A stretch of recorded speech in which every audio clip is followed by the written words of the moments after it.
And I'll just go ahead and get started in saying thanks again for having us. My name is Brock, and like Sabrina, I'm with the Wildlife Futures Program out of Penn Vet, where I work as an ecologist. And today I'm going to be talking about some work that we've done over the last few years, looking at impacts of West Nile virus on wild bird populations here in PA. Just preparing some background because maybe some of us haven't thought about West Nile in a while. This is a mosquito-borne virus that primarily infects birds. This makes up the basic transmission cycle. So birds that are infected with the virus bite birds, they get the virus, and a mosquito comes along, bites an infected bird, and then carries that virus along, potentially for another infection. That's pretty much it, though I will add to this diagram that mosquitoes are capable of passing West Nile to their offspring. It's vertical transmission. And birds can get West Nile from other birds through things like oral exposure. So if an infected bird is predated upon or scavenged by another species, it is possible for the infection to transmit that way. But pretty much just going back and forth from mosquitoes to birds. We have another series of hosts there on the right, humans, ourselves, horses, we're kind of the big two in this group, other domestic mammals such as our pets. There are other cases out there on record, marine mammals. I think killer whale once died of West Nile virus. Reptiles and amphibians are on record. But all of these groups that I'm talking about are what are called dead-end hosts. So they can contract the virus, they may, suffer from it, may die, but they do not play further role in transmission for the most part. So we're going to ignore them for the rest of this talk. Again, refreshing on the history, the virus arrived in North America in 1999 through New York and also was found that year in New Jersey. Following year, it entered our borders in Pennsylvania, as well as a couple other neighboring states. And then the following year, pretty much the whole eastern US was in play, where you see all those counties in red documenting its arrival. We're not going to go year to year. We'll jump to 2024, the state of the virus right now, where it's pretty ubiquitous. Almost every county in the country recording either a human case, a non-human case, or both, which is shown in the dark blue there. And then to drill down to Pennsylvania, one more map. This is the latest data that we have from last year, where all but one of our counties had a record of the virus. So this is now getting to be a kind of familiar story, right? New virus comes from wildlife, spreads really quickly. Everybody kind of starts to panic. And every time basically you have a new detection, you get in the New York Times. We have concerns about our companion animals. We have concerns about the way that we control the spread. Do the rewards outweigh the risks? What's the best way to tackle this? And then we have concerns about, other threats out there. What are the most important things? What should we be caring about? What should we be devoting our limited resources and attention to? But a lot of these, newspaper clippings are largely coming from the human health perspective, but from the wildlife health perspective, we're in a pretty similar predicament most of the time. Seem a little delayed there. And maybe it's even a little bit more complicated when you're just looking at wildlife impacts because they can be really variable. They might affect some species and not others. They can be really inconsistent. We can have really good years and really bad years. We can have sublethal effects. So you're not always documenting these big die-offs or mortality events. You just have, reduced body condition, reduced foraging ability, lowered reproductive success, all of these things that are really hard to document unless you go out and look for them. Then, of course, you can't talk to these birds like you can with people about what might be going on out there. And so this puts us in a position that we find ourselves a lot in wildlife futures, where we're trying to characterize disease impacts, but also figure out how to deal with them in the context of a lot of other threats. If you have seen this figure before from the most recent State of the Birds report, we know that many bird populations are in decline. But when we think about which birds are in decline and how we categorize them, we often think about where they live and what habitats they use. We know habitat loss is really important. We know it needs to be a focus of management. But now our kind of conundrum or our problem that we try to solve is how do we monitor and manage disease in the context of this ever-changing list of threats. So going back to West Nile in particular, we'll start the story here in Pennsylvania with kind of the originator of this work, Lisa Williams, who up until recently was the division chief of wildlife recovery at the Pennsylvania State Game Commission. They're our main collaborators and fund and support a lot of our projects it features. Like I said, she was division chief, but she actually started with the Game Commission as the grouse biologist. And so she kind of got into this work and was, of course, thinking a lot about young forests, that early successional habitat that grouse depend on for a lot of their activities, and figuring out how we could manage that habitat in order to support grouse populations. But this was also happening kind of on the timeline of West Nile. And she started kind of turning her wheels and thinking about how much do I need to care about this in order to do my job. She was concerned about this for grouse in particular because she was documenting or observing pretty persistent declines, not just in Pennsylvania, but in a lot of surrounding states. So each of the and it's our state bird, and people hunt it, people want it on the landscape. And so we see each of these lines represents a trend in a different state from 1995 to 2021. And this is information that is derived directly from hunters. So we have a hunter cooperator program in these states. Folks that are going out grouse hunting are documenting where they are, how much time they're spending out there, and how many grouse are getting flushed. They also report and brag about how many they shoot. So this is a rate that's kind of independent of how many hunters are contributing to it. And we see that the overall pattern is going down. But again, to zoom back into Pennsylvania, we have a figure here for northern PA on the top and for southern PA on the bottom. We have a documentation of 4 of these really bad West Nile years in the mid-2000s, 12-13 and 16-17. And Lisa noticed that when those bad years happened in both halves of the state, you saw grouse populations crashing. If you kind of take those bars and put them in the 2 pairs and separate them out, she also noticed when the virus kind of subsided, the population showed signs of bouncing back. But unfortunately, they didn't have a whole lot of time before more bad years set in, and those numbers started going down to where they really had trouble staying at or above that long-term average, that dotted line going across. These are, of course, just patterns, but it was enough to motivate Lisa to cause a big stink up in the Game Commission and get the support that she needed to really embark on an incredible series of projects to really test this hypothesis that, West Nile is playing a role in these declines that we're observing. So she did everything from, again, work with the hunter cooperators to collect blood samples from their outings, being able to calculate things like exposure and survival based on detection of antibodies in those samples. She took eggs from the environment into an experimental setting, taking these eggs across the country into a controlled setting to raise chicks that we knew had no chance of ever being infected previously, and observe, the effects and the mortality rates of the virus in that lab. And also looking at habitat modeling on the landscape, was able to take information on young forest availability and on West Nile virus and put all of this into a model to see how they interact and affect habitat occupancy and population persistence of ruffed grouse.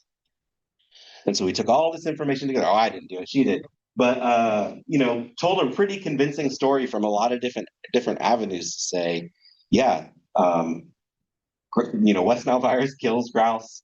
It's affecting them in the wild and in controlled settings, and it affects the quality of their habitat on the landscape. And this really happy ending to this grouse science story is that it led to the Game Commission implementing considerations of West Nile in their conservation and management efforts. And so over the last few years, they've been using this mapping tool, GPAS, it's the Grouse Priority Assessment Siting Tool, where they can take pieces of land, put all this information into it, and not just identify properties that are, potentially high quality habitat for grouse, but are also pieces of habitat that are unlikely to have West Nile virus kind of undo all that good work, right? So higher elevation areas, drier areas that are less, susceptible to attracting these huge mosquito populations that could knock those grouse back down. So with all this incredible work done, Lisa then took a step back and said, all right, well, what else are we missing? We've done a whole lot of work on the state bird, this important game species, but we certainly do not have the time or the resources to do this for every bird that we're potentially concerned about. And at the same time, in a local journal, Pennsylvania Birds, Nick Bolgiano published this paper, kind of looking at a statewide level. We have kind of this state vector index that's reported every year for West Nile, and looked at some trends in community science data sets in relation to that index for a lot of like widespread, well-known birds. And sort of sounded a similar alarm saying, hey, researchers or somebody maybe need to take a closer look at West Nile. It may be doing more than we have previously appreciated, or more than we're appreciating now, considering that we have all these new things coming in, a lot of things taking up our time and energy and resources. And then you go into the literature and you realize why you don't see people try to do this kind of thing a lot, because you need a lot of different sources of information to do this kind of community-wide work. You need to know where your mosquitoes are, where your virus is, what the environments are like, how the birds are doing. But in Pennsylvania, we are actually pretty well situated to try and tackle this. My slow transitions on Zoom. Um, yeah, in Pennsylvania, we have the willpower and the motivation. We have 90 bird species that are designated as being of greatest conservation need. We have an incredibly high resolution mosquito surveillance database, which on this map is represented by all of those gray dots. Every single one of those dots is from 2001 to 2020, a single mosquito trap. We know exactly where and when it was set. We know what species of mosquito it caught. We know how many mosquitoes it caught, and we know whether that trap tested positive for West Nile. So a really great resource to kind of build this project on as a foundation. And then finally, we are fortunate to have relatively dense and relatively even cover of survey efforts across a variety of community science programs. Many of you, it seems like, are on eBird or doing Christmas bird counts, or maybe even participating in a breeding bird survey, which is what I'm going to focus on here. So all those red dots are our BBS routes in Pennsylvania. So we got all this data. We now have identified our objectives. First, the mosquito part, doing some modeling to look at environmental relationships to West Nile occurrence over space and time in our two Culex mosquito species that really drive West Nile transmission in the state. Look at the birds and characterize their population trends since West Nile arrived, and then bring those two together to assess and compare responses to West Nile in our bird populations.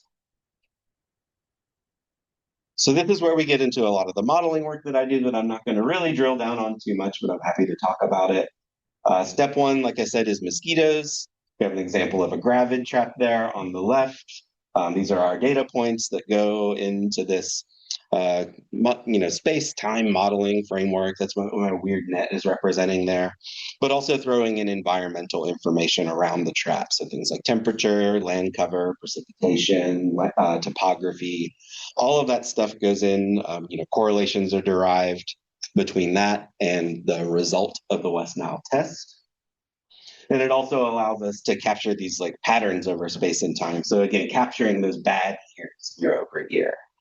Capturing the peak of West Nile occurrence within a year, and also looking over the landscape where no matter what the conditions or the time, where we have these kind of big West Nile hotspots that you see in yellow, which unsurprisingly are concentrated in the more urban areas, but we have some kind of other instances dotted on the landscape as well.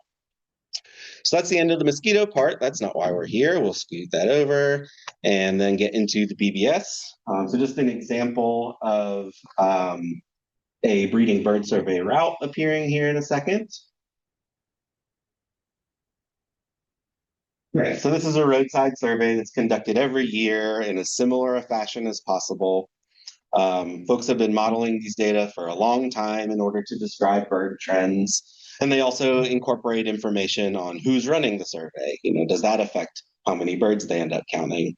And as well as, conditions around the route. So are certain areas more likely to detect a lot of birds of a certain species? And through that, you get some sort of sense of the status and trends. of the birds in the area. And for a long time, when you look at maps that kind of represent these trends, you often see it summarized over these kind of like bigger blocks. If it's some area that you're trying to manage, or a bird conservation region, or even a state, or a collection of states. This was kind of a consequence of the fact that we really want to run this survey the same way over and over again. But the problem that causes is, like I said, you have these observer effects and you have these site effects. But when you're keeping them both the same, it's very hard to kind of determine what's actually driving those differences. And it makes it harder to kind of drill down to a smaller spatial scale and get finer scale patterns out. But time solves that problem for us. With enough breeding bird surveys being run, there's, of course, that natural pattern of turnover. And in the last 20 years, maybe as a function of more people getting somewhat into birding too, we have these numbers for Pennsylvania in the last 20 years. 70% of our routes have been surveyed by more than one observer, and just over a quarter of observers have surveyed more than one route. It comes out to like 2.5 observers per range on average. And so the fact that we have these people jumping around and different people taking over routes, we can kind of start to separate out the effects of people doing the survey from the effects of the surrounding environment. And this is what has allowed us to make these much finer resolution maps, like the one you see here from wood thrush, where every single one of those little dots represents a route. And you can get these much more like nuanced ideas of patterns of decline and stability and growth throughout a species range. We've brought environmental variables into these models before, but again, with this new method available to us, it allows us to bring in these like more local processes that might be driving local trends. And when you think about something like a virus that's transmitted by a mosquito that moves like a kilometer in the course of its life, this was the opportunity that we saw when this paper came out in 2024. We said, yes, bring these people onto the project, teach us how to use your model, and we can bring our mosquito results into our bird models and ask the big, complicated question of when West Nile goes up, do birds go down? We finally made it to this point where we can generate maps like this, where we can see at the individual route level whether birds respond to annual variation in West Nile virus occurrence. So to walk through some examples of what these models are capable of telling us, kind of start with the poster bird of West Nile, kind of American crows. We can get a state level trend that you see on the left here. Crows, according to these observations, seem to be in somewhat of a state of decline, though there are some fluctuations year over year. And then again, we get our West Nile effect maps. And what we're looking at again here, each of these dots represents a route. And when we detect a signal of response to West Nile, that route is going to light up on the map. If we don't find a significant response, the route is going to disappear from the map. And I'll also quickly point out that we do have these trends at the individual route level too. So really a ton of information coming out of these models. Looking at this map, we see kind of a troubling story. All of our routes are lit up, which means that we find pretty much a statewide signal of response to West Nile in American crows. And looking at our color map here, that effect is pretty substantial, where kind of ratcheting up West Nile in a given year substantially was estimated to be associated with a 13% decline in crows the following year.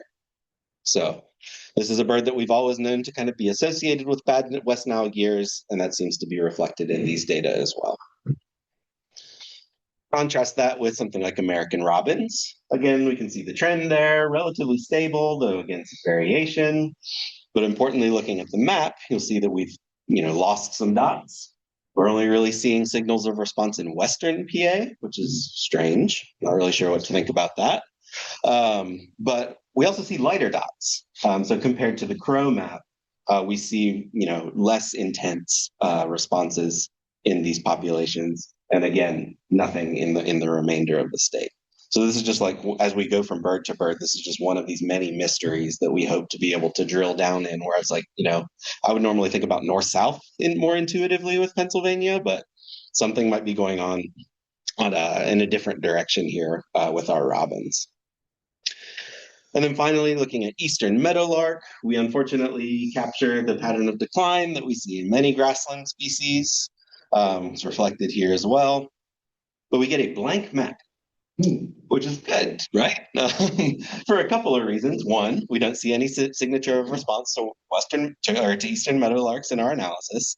But it also kind of gives us some encouragement with this method, right? Because we're not just measuring a decline and then automatically saying, yes, this is disease-related decline. We're able to capture a decline and not necessarily relate it to the process that we're plugging into the model to. And so that's just what this bullet point is saying. We've got local and statewide effects that are independent of the site level variation or of the trends that we're seeing in the species. We seem to be capturing this more granular year over year effect. Just to give some more examples of that, here's just kind of a short list of our 20 species that we're seeing our most confident signatures of response, not our most intense, but we have the strongest evidence from the models. All of those species in the red text are species that we're measuring to be in decline, and all of the species in the blue text are those that we're measuring to be stable or increasing according to these data.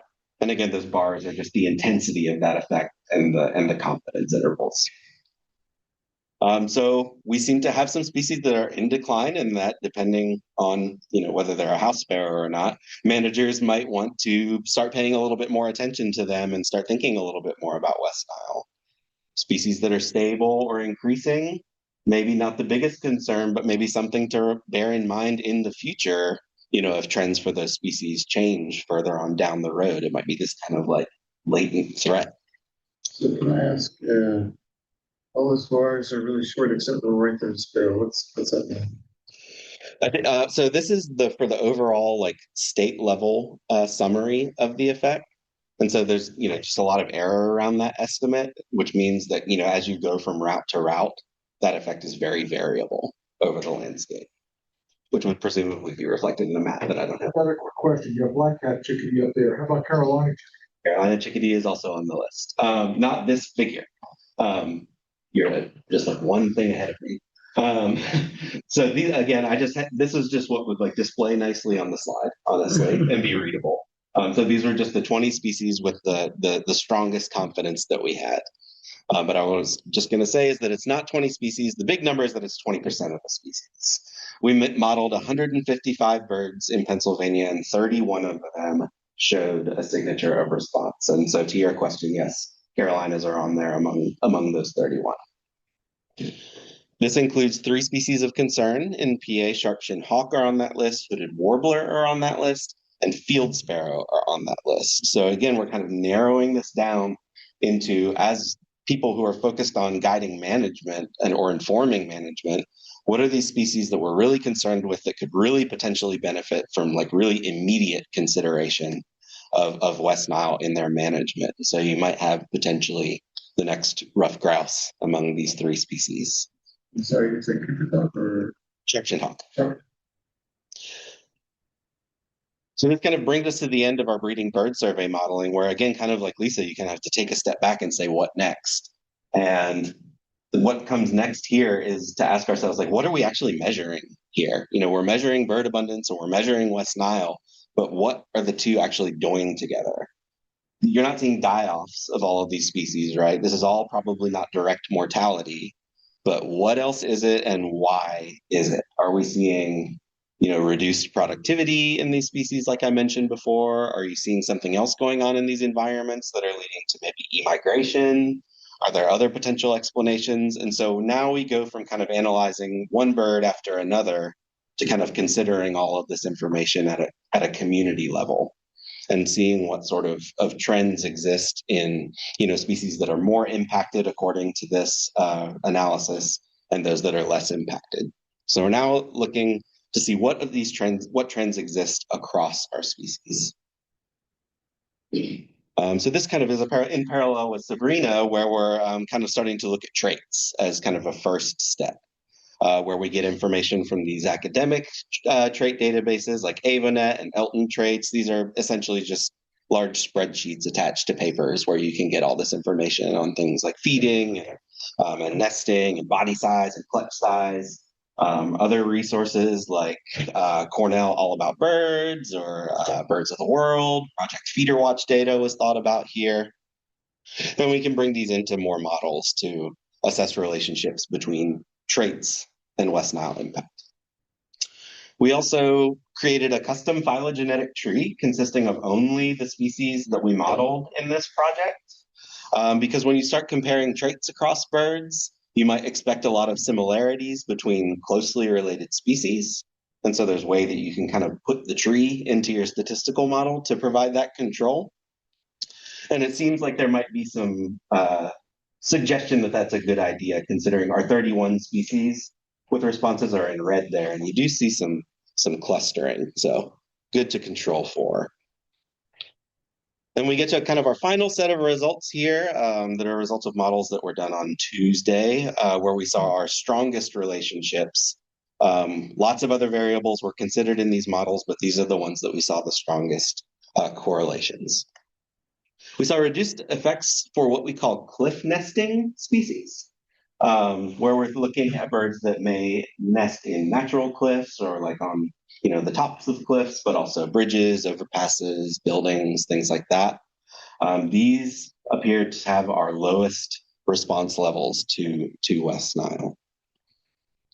Conversely, in our ground nesting species, we saw increased effects. So spending time on the ground, both foraging as well as provisioning and incubating, spending a large amount of your time on the ground, potentially influencing your exposure rate to these potentially infectious mosquitoes. And again, these are just plausible interpretations of these patterns that we're finding. We saw increased effects for vertebrate predators, so those that feed on other birds or mammals or fish or scavenge. We're thinking at first like, oh, is this just like a body size thing? These are higher trophic level birds. Maybe they're just big bodied and more attractive to mosquitoes.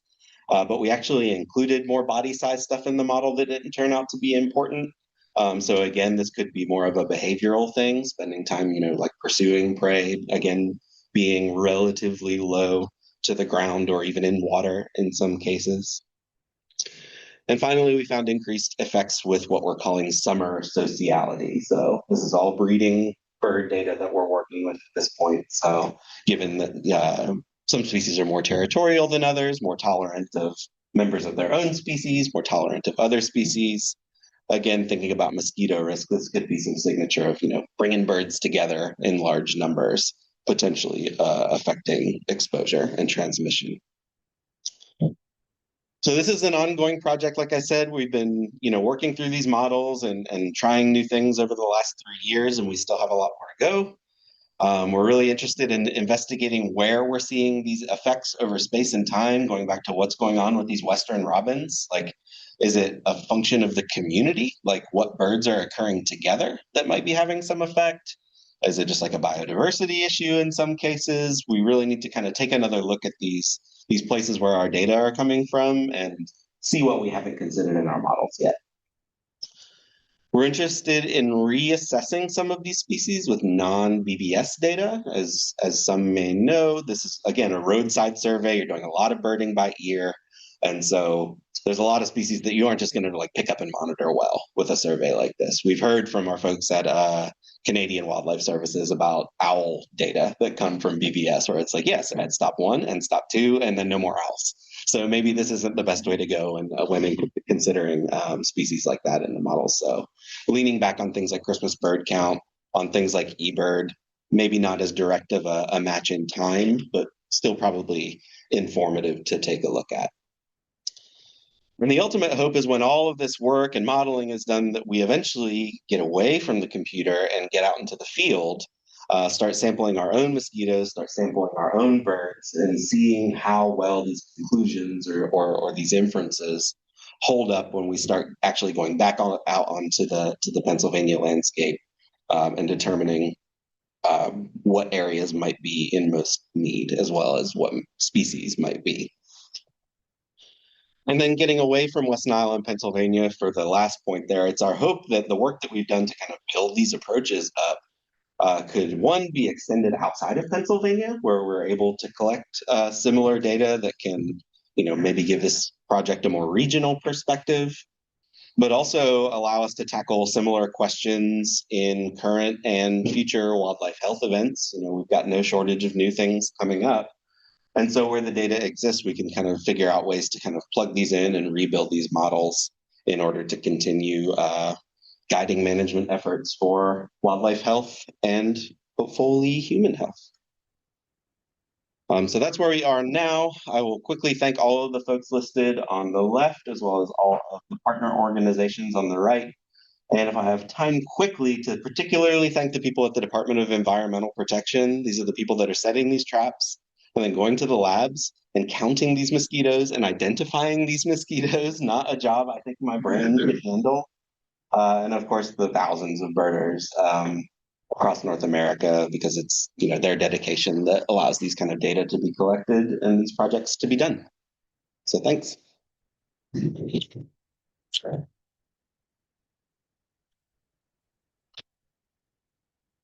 Any question? Go back to the trait correlations.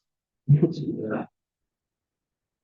So it's probably more clear than saying, but if I'm not mistaken, the top row reduce effect, that's the swallow and using PV, I think. Yes, sir. In both those cases, the mosquitoes might get a prey. Did you control for birds that eat mosquitoes? I eat mosquitoes. So there is a category in that for invertebrate prey, but it could be worth going back through those, because some of these we have to just get manually, right, to fill some gaps in the info and look in those species account and make sure to document, does it eat mosquitoes specifically, and see if that. But it's interesting that the swallows are on the bottom right, you've got wire balls. True swallows, yeah. So you didn't see any correlation with diets? Other Vertebrate predators is the only one that has kind of pulled out, yeah. I was thinking like cliff nesting, maybe it's just too windy for the mosquitoes to do damage compared to the I think ground it might be nesting. a little louder. Well, I was saying the cliff nesting is just maybe due to wind, and the mosquitoes can't really get to the birds as well as they can with the ground nesting species. TVs and testing, because they also like buildings, basically, including relatively closed spaces. Like there's an old dilapidated blind at Heinz that they used to always nest inside of the blind.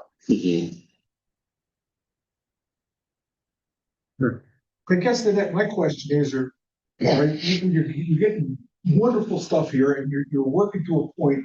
Once you get to that point where you know stuff, where does that translate into the management program?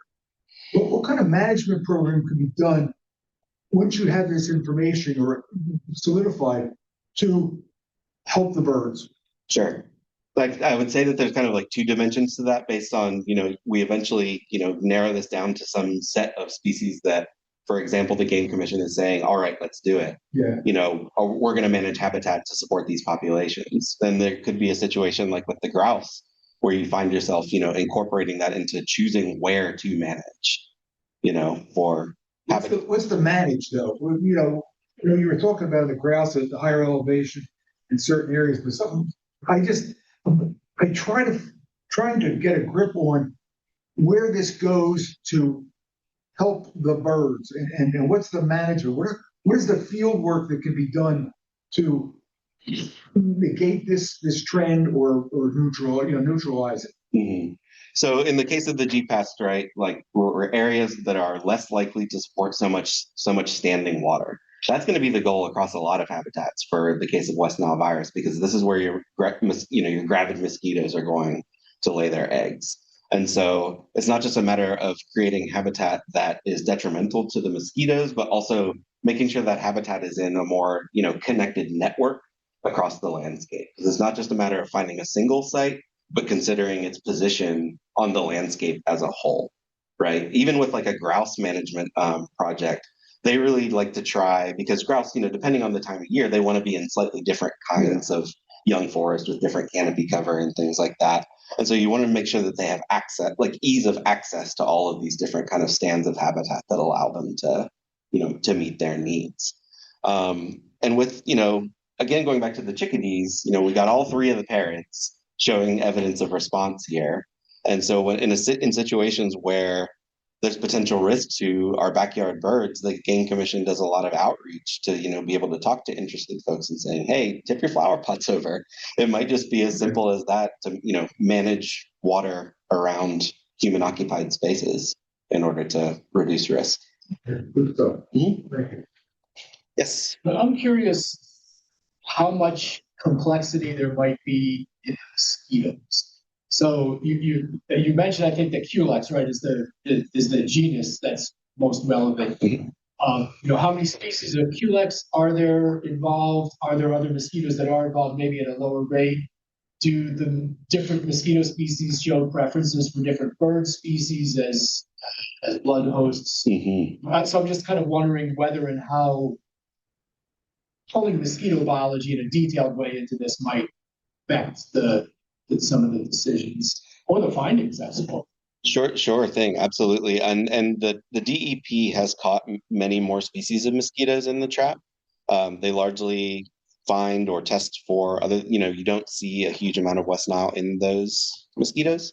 And in Pennsylvania, it's Culex pipiens and Culex restruens. Those are really, it's really just two. But moving outside of Pennsylvania in the future, that vector turns over quite a bit. You get like the AADs and things like that playing a role, and then like other species over on the West Coast. So differences, again, like moving across these bigger landscapes, you can definitely have differences in like habitat and preference, things like that could Probably not so much. maybe not. You're going into the when Matthew showed that it was all the west side of the state. With the robins, yeah. So, but in Pennsylvania, with this, as far as those two Culex are concerned, really the only variation is that the pipiens tend to be in a little bit more associated with humans, and the restruens are a little bit more outside and are a little bit more like classically considered to be bird biters. But at the state level, we don't really see a lot of like smaller variation in where you find those two. Is it? I was going to say, is temperature a problem with like controlling the West Nile, or are they having the same problem in Canada that we are with our rough grouse? I'm not as dialed in on the rough grouse situation in Canada. There is a lot more controversy in like Minnesota and Michigan about whether their grouse are even really in trouble. So there is some variation, but people are in a little bit more consensus in the eastern U.S. that grouse need our help. And temperature is certainly like in the late winter, early spring, you start getting these like warm ends to winter, and depending on what the precipitation is doing, people start to get really concerned about West Niles. They get really concerned about the woodcock for other reasons.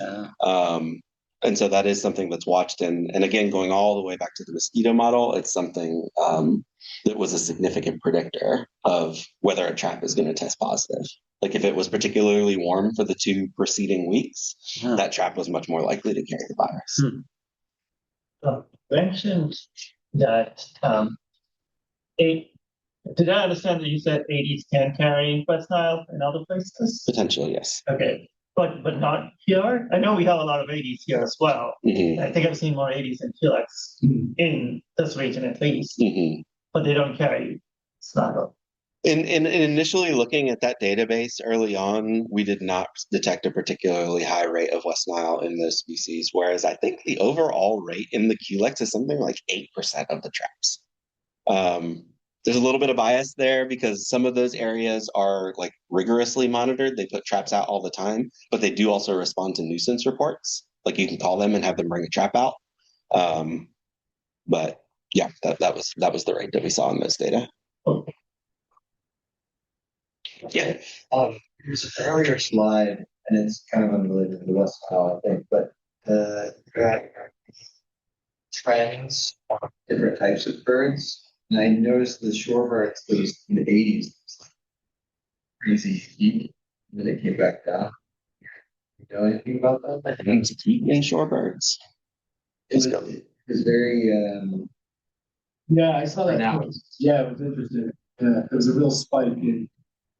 I think it was population trends, right? Is that right? Yeah, this one here. Yeah, I mean, these are not my, and again, I'm sorry for the slow slides, but it's coming. I put too many high resolution pictures in my PowerPoint. Um,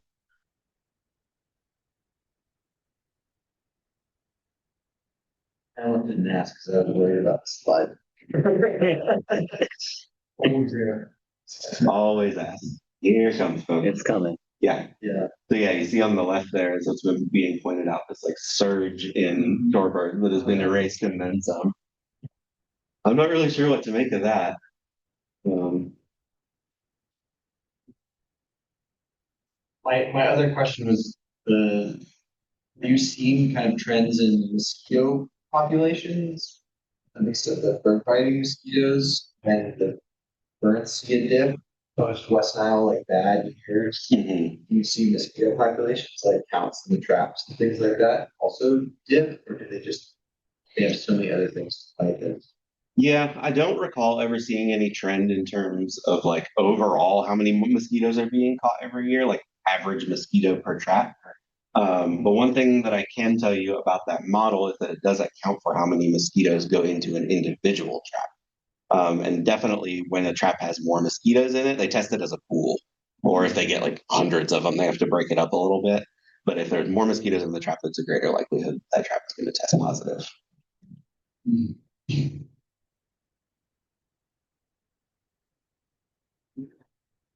Well, general question for both of you, because I don't think we got an intersection. I guess, what would be the mission statement or the intent of the overall program, Wildlife Features? What's that about? That's an interesting name. Okay. What's kind of the mission or the aim of the program as a whole? Okay, say so I've talked for a while, but I mean, when I get asked, like, I don't have the communications department approved mission statement of the program at the top of my head, but our overall goal, like our main services that we provide, and provision of services, is, I guess, is one thing that is our mission, but we seek to provide diagnostics, surveillance, and research that facilitates more proactive wildlife health management. We're very much a wildlife, one health oriented organization, environmental health, human health, wildlife, or health, and how all those things are interconnected together.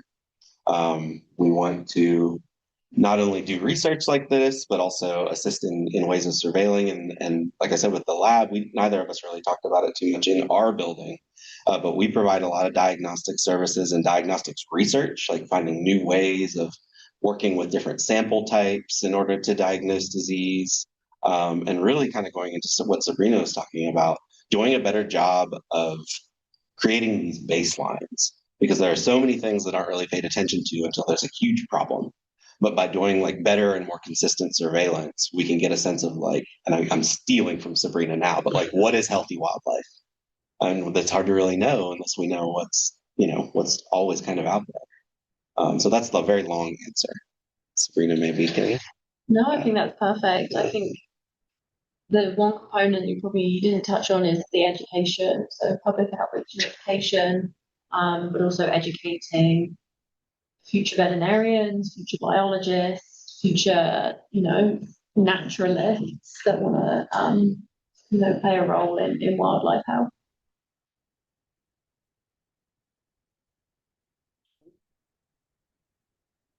Any other questions? Yeah. Thank you very much for.